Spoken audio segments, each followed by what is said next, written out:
এই তরকারির ঝোলটাও খেতে কিন্তু অনেক ভালো লাগে।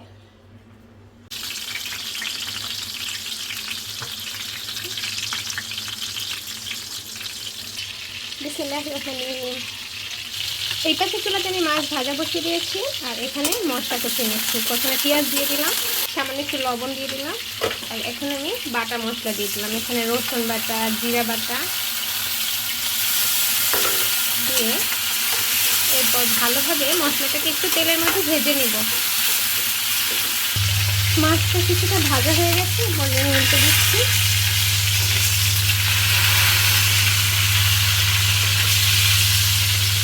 লাল মরিচের গুঁড়া দিয়ে দিলাম 1 চা চামচ, হলুদের গুঁড়া দিয়ে দিলাম 1/2 টিস্পুন।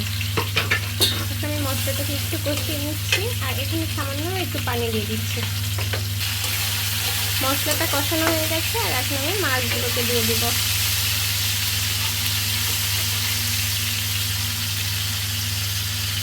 মাছের সাথে আমি আজকে গাটি কচু দিয়ে রান্না করব। এখানে গাটি কচুগুলোকে মা পাতলা পাতলা করে কেটে দিয়েছে, আর এখন মাছের সাথে দিয়ে আমি ভালোভাবে একটু কষিয়ে নেব। গাটি কচু দিয়ে কিন্তু কই মাছ খেতে খুবই ভালো লাগে। মাছটা ভালোভাবে কষানো হয়ে গেছে, আর এখন পরিমাণ মতো ঝোলটা দিয়ে দেব। মাছের কালারটা কিন্তু দেখতে খুব চমৎকার হয়েছে, তাই না?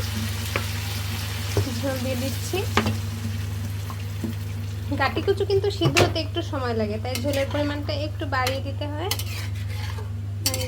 আমি ঝোলটা পরিমাণ মতো দিয়ে দিয়েছি, আর এই ঝোলটা টেনে গেলে কিন্তু রান্নাটা হয়ে যাবে। অল্প কিছু কাঁচামরিচ দিয়ে দিব, ঢাকনাটা দিয়ে দিচ্ছি। রান্নাটা প্রায় হয়ে গেছে, আমি 10 মিনিট পর চলে আসলাম। আর এই যে তরকারির রংটা কিন্তু দেখতে মাশাআল্লাহ অনেক সুন্দর হয়েছে, অনেকটা ঘন হয়ে এসেছে। আর এই যে এগুলো কিন্তু একদম সিদ্ধ হয়ে গেছে। এরপর যে আমি চুলাটা বন্ধ করে দিব আর নামিয়ে নেব, কারণ গাটি কচুর তরকারিটা একটু ঝোল থাকলেও পরবর্তীতে কিন্তু এই ঝোলটা আবার টেনে যাবে। আর রান্না করার পর কালারটা দেখতে এরকম হয়েছে। এই যে আমার গাটি কচু দিয়ে কই মাছ রান্না।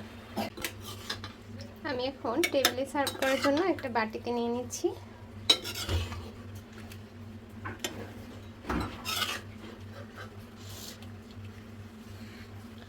মাছটা ভেঙেই গেল তোলার সময়।